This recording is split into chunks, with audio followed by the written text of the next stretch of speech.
jobs. You probably do or did. We just don't say it a lot. Because deep down we know we don't hate our jobs.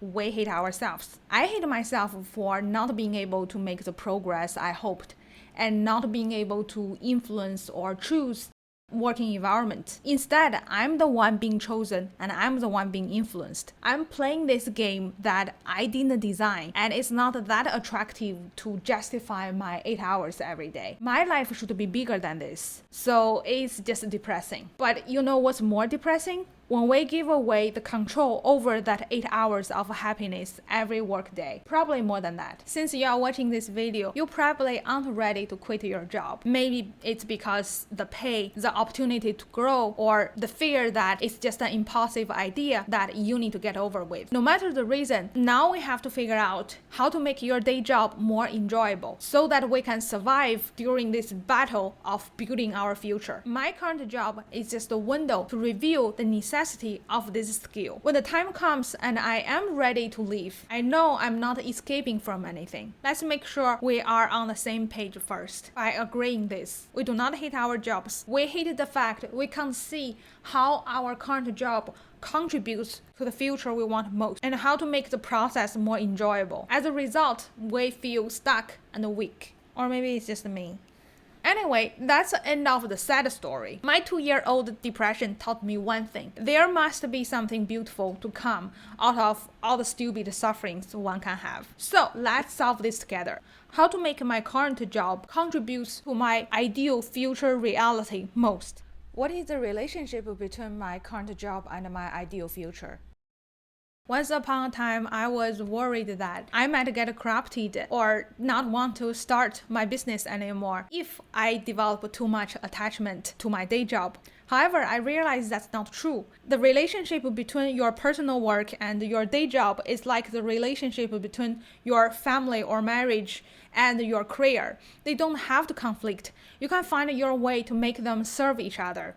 For example, when I got stuck or feel lost in my startup work, I switch to my day job work as a mental break to refresh my perspective given this reciprocal potential between my day job and my personal work. All the ideas in this video are trying to help make this relationship work. First, break down the skills you will need in your ideal future reality and find or create the opportunities at work to practice them. For example, my ideal future is to run my own business, which requires me to communicate effectively. So at work, I set the rules to speak up more in various meetings and situations. It was awkward in the beginning. Some of my speaking or questions didn't even make sense to others. But I got over it and I'm getting better because I'm focusing on Kaizen, which is this idea of continuous improvement or a synonym for consciously practicing. Second, list out the things that please you most and bother you most at work. The first list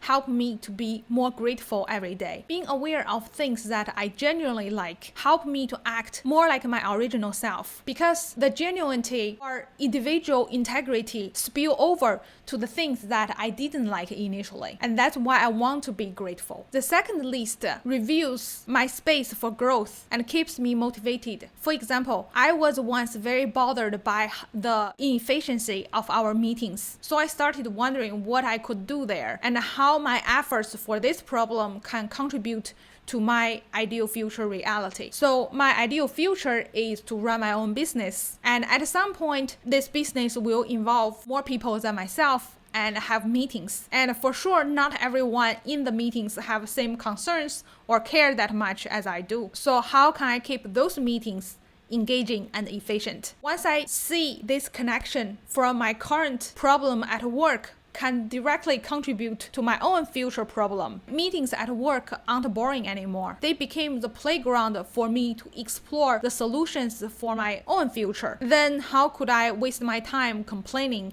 instead of working? Third, for any healthy relationship, we need to know our boundary or an exit strategy because whenever we get stressed out, our natural response is self-protection.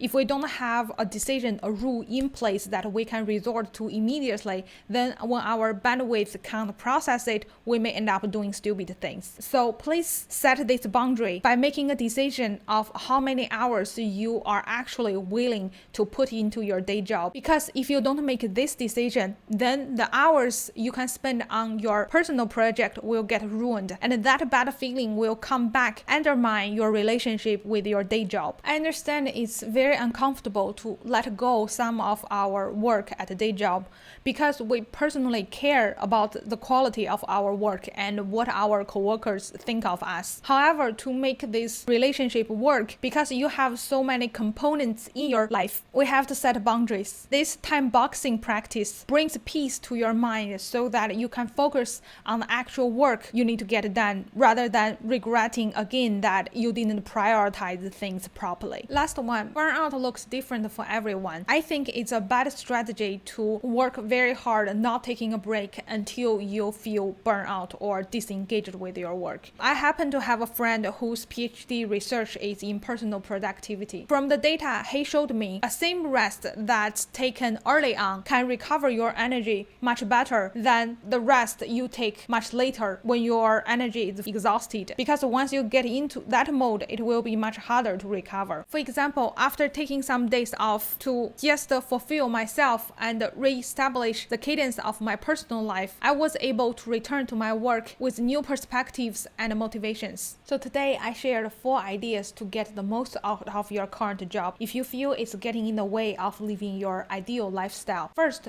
you can create opportunities at work to practice the skills you will need for the future. Second, be aware of the things you like and don't like so you can better enjoy and grow at work. Third, set the boundary of your commitment to your work so that you can maintain a healthy relationship. Last one, take breaks early on before you burn out. I hope these ideas are helpful for you. It's not easy to take a route that people around you do not share, but if you stick to it and make it work, you will change your story and people who didn't agree with you initially. If you do find this video helpful, you may also be interested in my another video where I shared how to leverage anxiety to gain insight of yourself. See you next time.